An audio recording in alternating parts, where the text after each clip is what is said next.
सहनावतु सहनौ भुनक्तु सह वीर्यं करवावहै तेजस्विनावधीतमस्तु मा विद्विषावहै। ॐ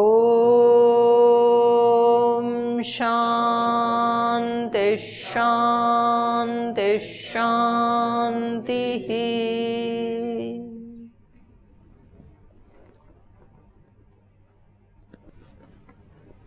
ये याज्ञवल्क्य जो उपदेश दे रहे थे अध्यात्म विद्या का, संन्यास विद्या का अपने पत्नी मैत्रेयी को, तो उसमें अभी ये प्रारंभ हुआ था मधु विद्या का। पहले उन्होंने एक दृष्टि हमें ये दी कि पहले अपने शरीर में ही उस ब्रह्म को पाना है, इसको छोड़ करके बाहर नहीं जाना है। तो एक बहुत बड़ा उपदेश तो वो पहले ही दे चुके हैं स्टार्टिंग में ही अपनी पत्नी को। और वहाँ उन्होंने फिर 3 वाद्यों का उदाहरण दे करके बहुत अच्छे से उसको समझाया कि 3 चीज़ें हैं, आत्मा है, इंद्रियां हैं, इंद्रियों के विषय हैं, मतलब ये संसार है हमारे सामने। तो इस समय हमारी जो सामान्य स्थिति है वो ये है कि इंद्रियों के विषय हमें ऐसे उड़ा के ले जाते हैं पत्ते की तरह से, जैसे सूखे पत्ते को आंधी उड़ा के ले जाती है, ऐसे ये विषय हम आत्माओं को अपने अनुसार इधर उधर हिलाते रहते हैं, पटकते रहते हैं, इधर से उधर उधर से उधर। तो कभी सुख आते हैं, कभी ये विषय हमें सुख देते हैं, कभी ये विषय हमें दुख देते हैं, कभी ये हमें हर्षित कर देते हैं, कभी ये हमें शोक मग्न कर देते हैं, कभी चिंता मग्न कर देते हैं, कभी लापरवाही से युक्त कर देते हैं, कभी प्रमाद से युक्त कर देते हैं, कभी जागरूकता से युक्त कर देते हैं। तो ऐसी हमारी स्थिति है, वृत्ति सारूप्य मित्रत्व वाली स्थिति है हमारी। ये विषय हमें इधर उधर डालते रहते हैं। तो विषयों को यदि हमें एक रूपता में लाना है तो हमें पहले इंद्रियों को ही कंट्रोल करना पड़ेगा। विषयों को कंट्रोल नहीं किया जा सकता है। विषय तो परिणाम है, अव्यवस्थित इंद्रियों का परिणाम है विषय। तो विषयों को यदि कंट्रोल करना है तो इंद्रियों को कंट्रोल करना पड़ेगा। और इंद्रियां उसी व्यक्ति की कंट्रोल में रहती हैं जिसकी आत्मा कंट्रोल में है। आत्म संयमी जो है वो इंद्रियों के ऊपर भी संयमी हो जाता है। जिसका अपनी आत्मा के ऊपर संयम नहीं है तो फिर इंद्रियां भी उसके संयम में नहीं रहती हैं, उसके कंट्रोल में नहीं रहती हैं, वो फिर मनमाना व्यवहार करती हैं। तो मुख्य रूप से जाकर के वहीं पर ही छोड़ा आत्म संयम। आत्म संयम से राष्ट्र संयम, आत्म संयम से समाज संयम, आत्म संयम से इंद्रिय संयम, आत्म संयम से परिवार संयम। तो एक बहुत बड़ा दर्शन दिया है। जो आत्म संयमी है वो अपने परिवार पे भी संयम कर सकता है, वो अपनी इंद्रियों पे भी कर सकता है, वो समाज पे भी कर सकता है, वो राष्ट्र पे भी कर सकता है, पूरी मानवता पे भी कर सकता है।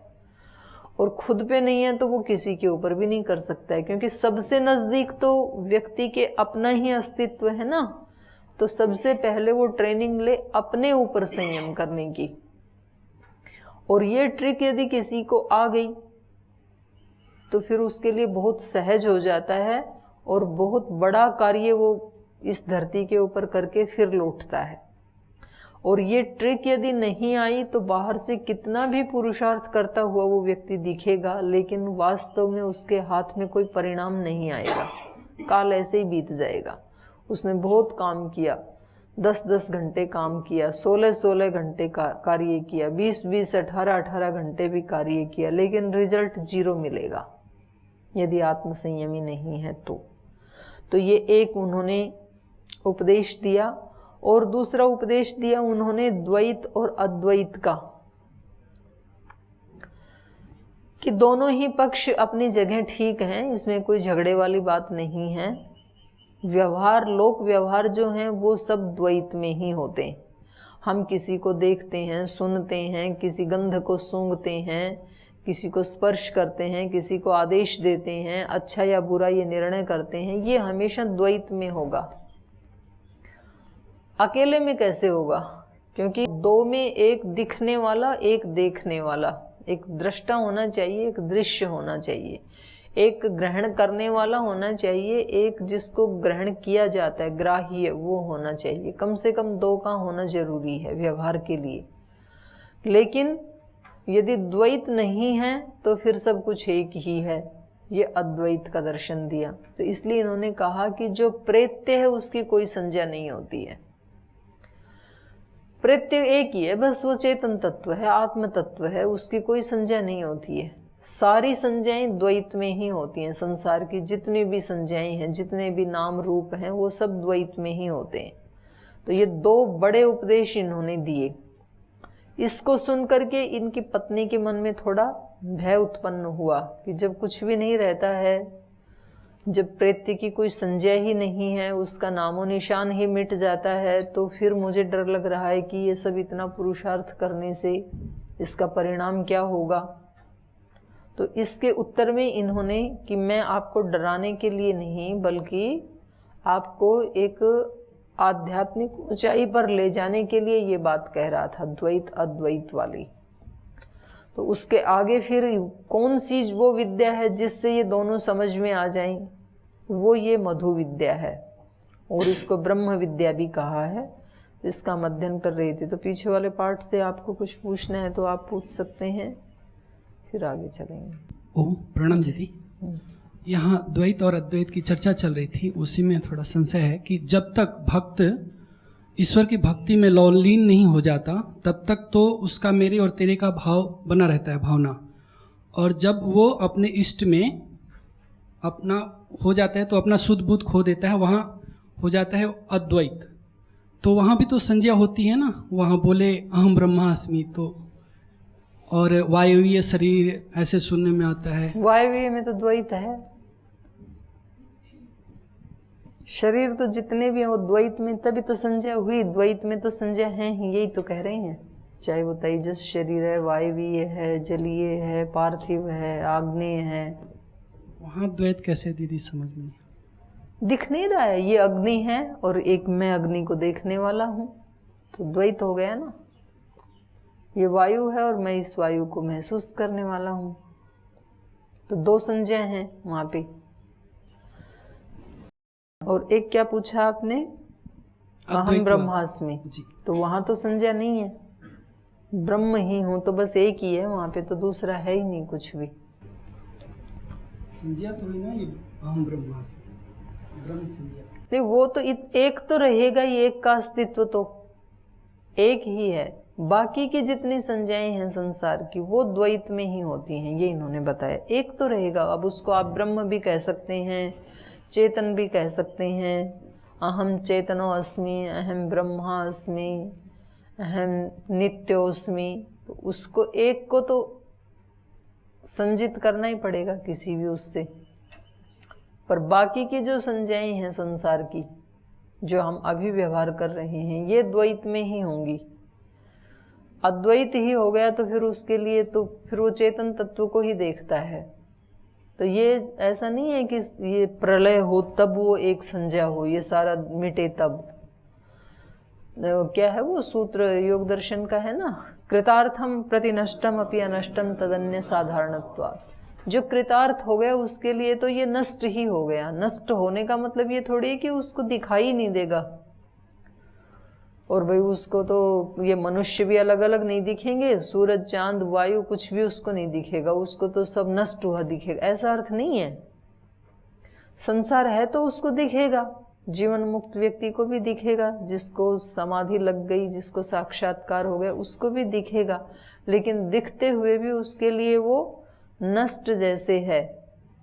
उसको अनुभूति, क्योंकि उन सब में एक भागवत तत्व की ही हो रही है, उस एक चेतन तत्व की ही हो रही है। जैसे एक सुनार को सभी गहनों में स्वर्ण तत्व की ही अनुभूति होती है कि सब सोना ही है, पर जो नहीं जानता है उसकी भेद दृष्टि है, अलग अलग आभूषण में अलग अलग भेद दृष्टि है। तो कृतार्थम प्रति नष्टम ऐसे ही है। नष्ट का मतलब वहां पर ऐसे नहीं है कि उसको दिखेगा भी नहीं, और जो अन्य साधारण है उनके लिए तो बना ही रहता है ये। तो ऐसा ही है यहाँ पर भी द्वैत अद्वैत का। ये सारी संज्ञाएं तब तक हैं जब हमारे चित्त की स्थिति में भेद है कि मैं अलग हूं और ये अलग है। और जब हमारे चित्त की ही स्थिति ये हो गई, एक तीसरी दृष्टि मिल गई हमें, दिव्य दृष्टि, भागवत दृष्टि मिल गई, और हमारी दृष्टि में ये है कि ये कहीं भी भेद नहीं है, ये सब कुछ एक का ही विस्तार है। सब मनुष्यों में भी वो एक है, सब पशुओं में भी, पक्षियों में भी, वृक्षों में भी, जड़ में भी, सब जगह वो एक ही है। ये जो दृष्टि मिल गई तो फिर वहां भेद नहीं है, वहां अद्वैत सिद्ध हो गया हमारा। वास्तव में तो द्वैत अद्वैत यही था। आदि गुरु शंकराचार्य जी ने जो कहा ना, ब्रह्म सत्यम जगत मिथ्या, उसका ये ही अभिप्राय था। मिथ्या का मतलब उन्होंने ये नहीं कहना चाहा था कि ये सब आपको भ्रमित दिखाई दे रहा है, ऐसा। ये कहने के पीछे उनका भाव ये ही था कि उस ब्रह्म का ही विस्तार है। ये ब्रह्म को यदि लेस कर दें तो इसका कोई अस्तित्व नहीं है संसार का। वो ही अनेक रूपों में अभिव्यक्त हो रहा है, तो वही सत्य है। जितने भी आभूषण हैं उनमें स्वर्ण ही सत्य है। सारे आभूषणों में से यदि स्वर्ण को लेस कर दें तो आभूषण बचेंगे क्या? नहीं बचेंगे। फिर जितने भी मिट्टी के पात्र हैं, मिट्टी को हटा दें वहां से तो कुछ भी नहीं बचेगा। तो सृष्टि में जो भी दिखाई दे रहा है वो अनेक रूपों में ब्रह्म का ही विस्तार है, जड़ में भी और चेतन में भी। जड़ में भी जो विकार आए 5 भूत पर्यंत, जो अनेक अनेक उसकी अलग अलग तरह की जो वो बन गई, उत्पत्ति हो गई, कहीं अहंकार बन गया, महतत्व बन गया, इंद्रियां बन गई, सूक्ष्म तन्मात्राएं बन गई, स्थूल भूत बन गई, ये सारे विकार भी चेतन के कारण ही हुए हैं। क्योंकि गति तो वो ही देता है ना, तो चेतन के कारण ही। सोने में जितने भी विकार हुए वो किसके कारण हुए? चेतन के कारण ही हुए। सुनार होगा तभी तो बनाएगा। हो सकता है वो हाथ से ना बना के मशीन से बनाए, पर मशीन को भी तो वही चला रहा है ना, चेतन ही। तो ये ही उन्होंने बताना चाहा था, ब्रह्म सत्यम जगन मिथ्या कह करके। ये अनित्य है और ये देखने मात्र के लिए ये भेद दिखाई दे रहा है, लेकिन वास्तव में तो ब्रह्म का ही विस्तार है। सब जगह वो ही एक तत्व ही समाया हुआ। ये उनकी दिव्य दृष्टि थी। और वो फिर कुछ हमारे जैसे लोगों ने सोचा कि ये कह रहे हैं कि ये होते हुए भी मतलब भ्रमित, वो हमने अपने ढंग से अलग अलग व्याख्याएं कर ली उसकी, जैसा जिसको समझ में आया। और फिर वो झगड़े भी हो गए जैसा जिसको समझ में आया, अपने अपने समझ को लेकर के। तो यही यहाँ पे बता रहे हैं। तो ये आगे इसको बता रहे हैं कि ये मधु विद्या क्या है, ब्रह्म विद्या क्या है। इसके आत्मसात करने से फिर उसकी प्राप्ति होती है। इयं पृथ्वी सर्वेषां भूतानां मधु अस्यै पृथिव्यै सर्वाणि भूतानि मधु। ये जो पृथ्वी है ये सब भूतों को मधु के समान प्रिय है, इसलिए कहा जाता है धरती माता, क्योंकि ये ही हमारा जीवन का आधार है, आश्रय है। तो ये अत्यंत प्रिय है सब प्राणियों को ही। सर्वेषां भूतानां, केवल मनुष्यों को ही नहीं, मनुष्येतर जो प्राणी हैं उनको भी, क्योंकि उनका भी आश्रय यही है। तो यम पृथ्वी सर्वेषां भूतानां मधु अस्यै पृथिवी सर्वाणि भूतानि मधु। और इस पृथ्वी माता को भी, धरती माता को भी सारे प्राणी मधु के समान प्रिय लगते हैं, क्योंकि सब उसी के ही बच्चे हैं। जो पृथ्वी में जो आत्म तत्व है, जो चेतन तत्व है, जिससे ये घूम रही है, जिससे ये अन्नों की उत्पत्ति हो रही है, अंकुर फूट रहा है, ये तो कोई चेतन प्रेरणा दे रहा है ना उसमें। तो वो पृथ्वी का आत्मा है। और वो जो पृथ्वी का आत्मा है वो ही इस सारे ब्रह्मांड में व्याप्त आत्मा है, और वो ही परमात्मा है। तो उसके लिए कह रहे हैं कि उसके तो फिर ये सारे प्राणी क्या हैं? उसके बच्चे हैं, सब उसी ने पैदा किए हैं। सब मम प्रिय सब मम उपजाए, मेरे को सब प्रिय हैं क्योंकि सबको मैंने ही उत्पन्न किया। जिस माँ ने अपने बच्चों को पैदा किया तो 2-3 जितने भी उसके बच्चे हैं उसको तो सारे प्रिय होते हैं। तो इस पृथ्वी को भी ये सारे प्राणी इसलिए प्रिय लगते हैं क्योंकि ये इसी के ही उत्पत्ति है, सब इसी के ही बच्चे हैं। पृथिवी सर्वाणि भूतानि मधुः यश्च अयम अस्याम पृथिव्याम तेजोमय अमृतमय पुरुषः, जो इस पृथ्वी में तेजोमय अमृतमय पुरुष है, अर्थात जो चेतन तत्व है। गति जहाँ जहाँ भी होगी ना, वहाँ हमेशा चेतन से ही होती है, जड़ में गति नहीं होती है, चेतन की प्रेरणा से ही गति होती है। तो पृथ्वी इतनी स्पीडली घूम रही है और इतने वर्षों से घूम रही है, 200 करोड़ वर्षों से घूम रही है ये पृथ्वी, एक सेकंड भी रुके बिना। सेकंड नहीं, सेकंड का तो हजारवां हिस्सा उतनी देर के लिए भी बिना रुके, और इतनी फास्ट गति से घूम रही है कि हमें पता भी नहीं लग रहा कि हम घूम रहे हैं। तो बहुत फास्ट जब गति होती है तो ऐसे लगता है कि घूम ही नहीं रहा, पंखे अभी धीरे चल रहे हैं तो आपको उनकी वो दिखाई दे रही हैं पंखुड़ियाँ, और जब इसकी गति तेज हो जाएगी तो बस केवल एक चक्र दिखाई देगा। वो पंखुड़ी वहाँ कब आई कब निकल गई उसको काउंट नहीं कर पाएंगे हम। तो इतनी तेज पृथ्वी घूम रही है कि हम आराम से सदियों से रह रहे हैं, यहाँ मकान बना रहे हैं, खेत बो रहे हैं, बिल्डिंगें बना रहे हैं, हमें ये भय ही नहीं है कि ये गिर जाएंगे क्योंकि वो इतनी तेज घूम रही है, निश्चिंत हैं हम। तो ये चेतन की सहायता, तो ये जो गति इसको दे रहा है वो कौन है? वो तेजोमय अमृतमय पुरुष है वो।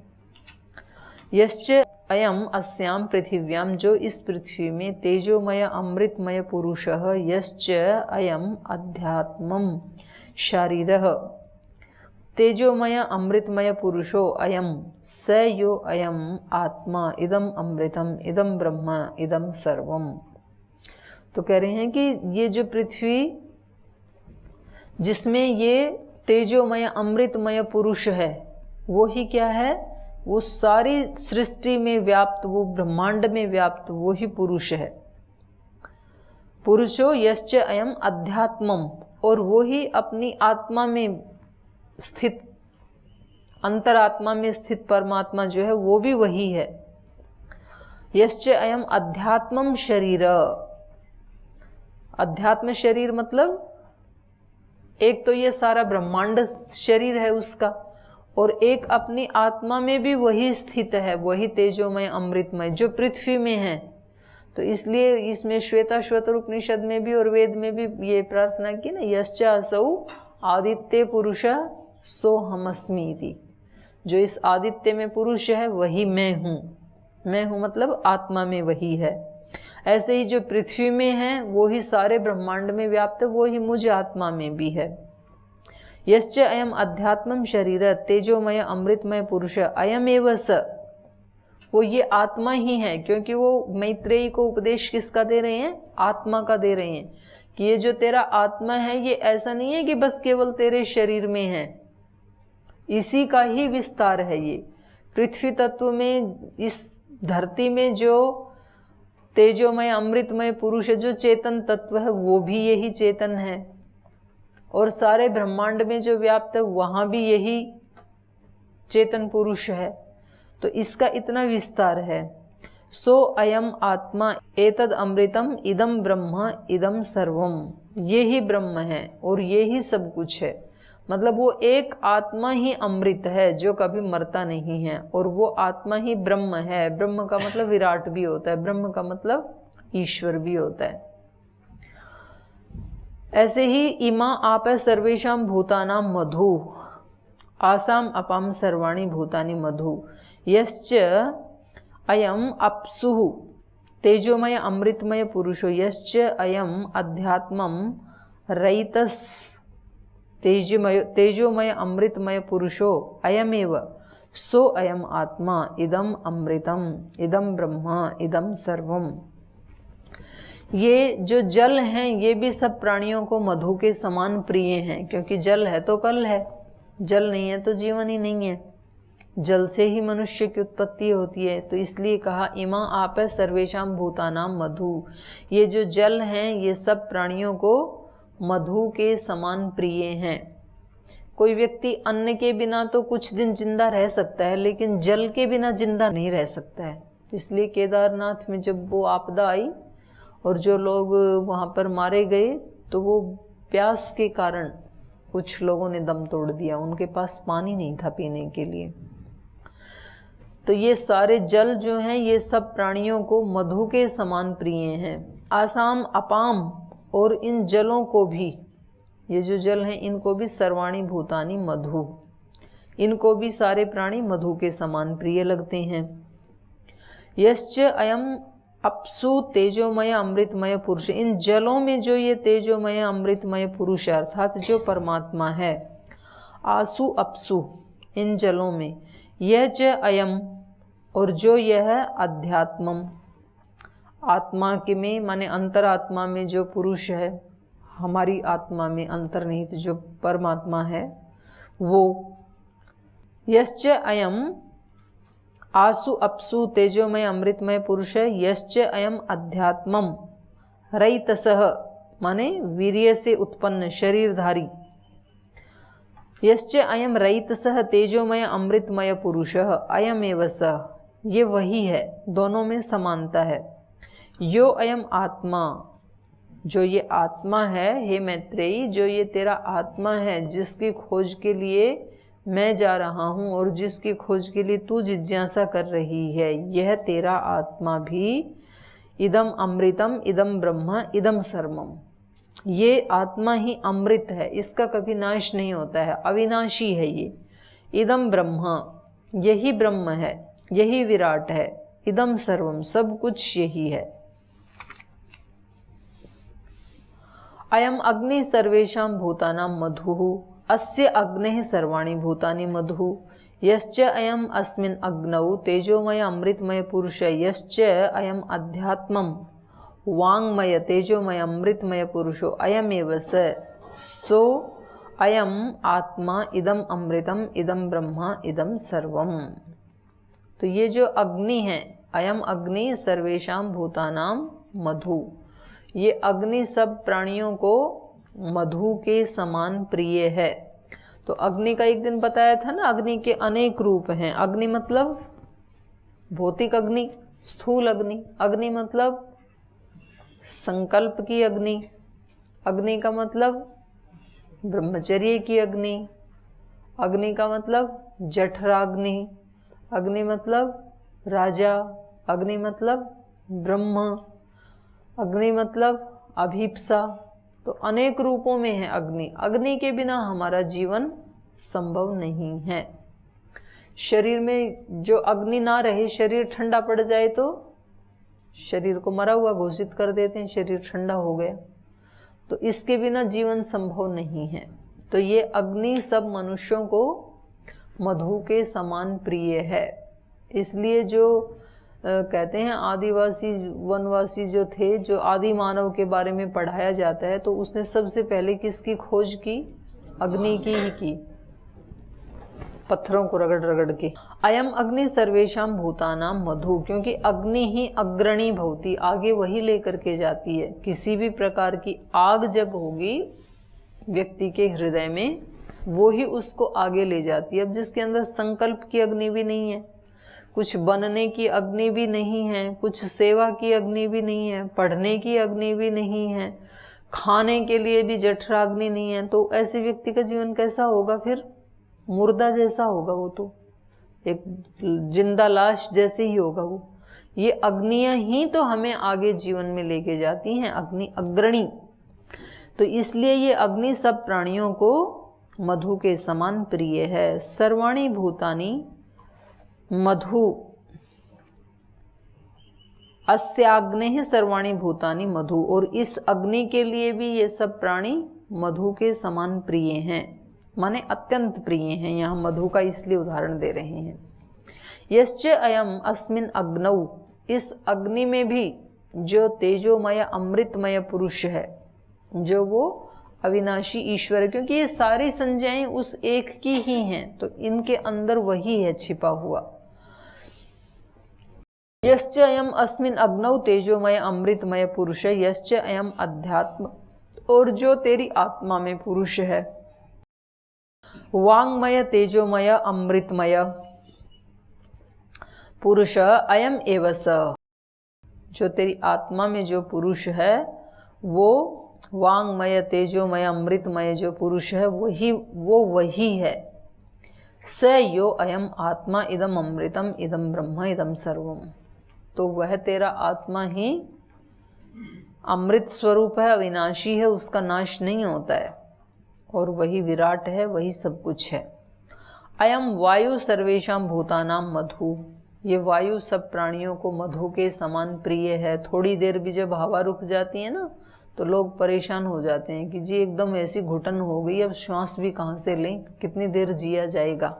अभी तो हम बड़े आराम से श्वास ले रहे हैं, हमें पता भी नहीं कि हम कोई क्रिया कर रहे हैं। पर आप कल्पना करो कि जैसे कभी कभी आपको कहीं बंद कर दिया जाए और वहाँ आप श्वास नहीं ले सकते हैं, एकदम शीशे की तरह ना, बिल्कुल सील, तो फिर कितना जी घबराने लगेगा ना थोड़े ही पलों में। तो तब पता लगेगा कि इसका क्या महत्व है वायु का। अभी तो हम ले रहे हैं तो हमें पता ही नहीं है और धन्यवाद भी नहीं करते हैं कभी। तो इसका एहसास तब होगा जब इसका अभाव होगा। तो ये वायु सब प्राणियों को मधु के समान प्रिय है, और इस वायु को भी सब भूत मधु के समान प्रिय हैं।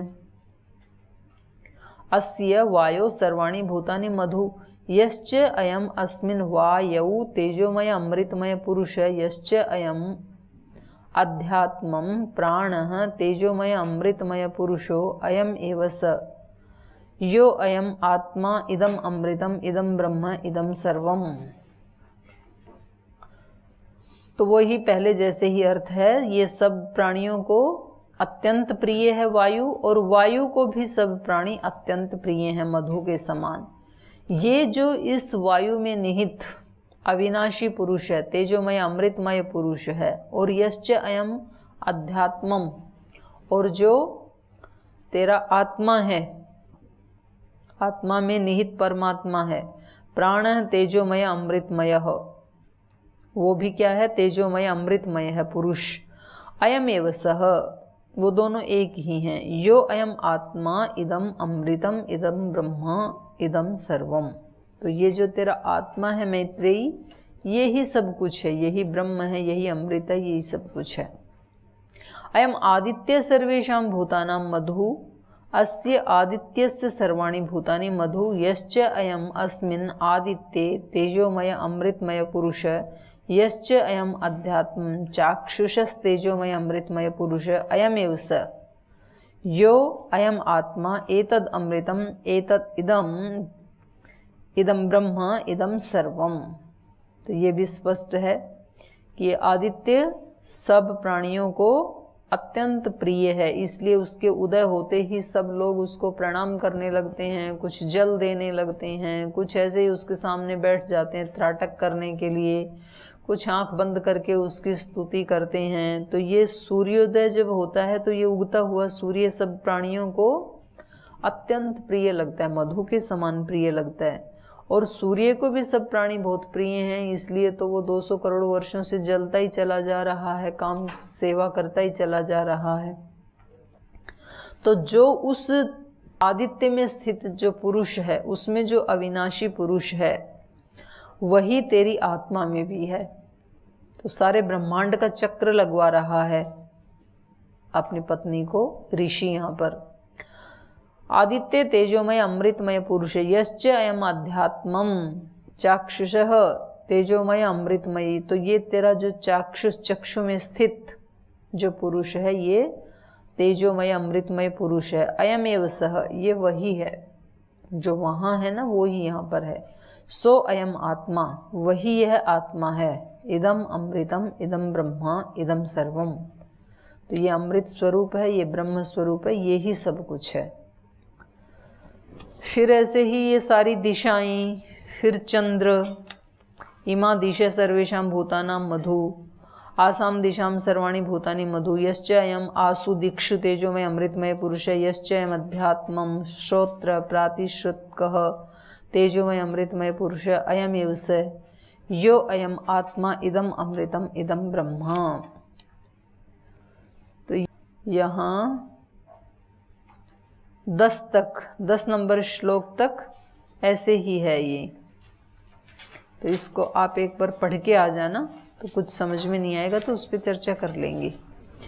बस सारे ब्रह्मांड में व्याप्त जो अलग अलग संज्ञाएं हैं और विभूति रूप में जो बड़ी बड़ी विभूतियां हैं ईश्वर की, जैसे गीता में एक विभूतियों का वर्णन आया ना, 81 विभूतियां बताई, ऐसे ही यहाँ पर भी ये विभूतियों का ही वर्णन है एक तरह से।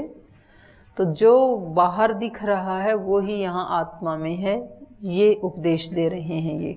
इसको एक बार आप पढ़ के आए, नहीं समझ में आएगा उस पर चर्चा कर लेंगे। आज यही कक्षा को विराम देते हैं।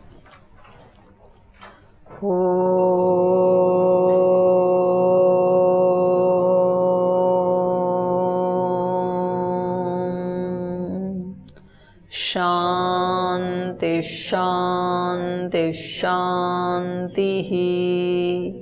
श्री गुरुभ्यो नमः।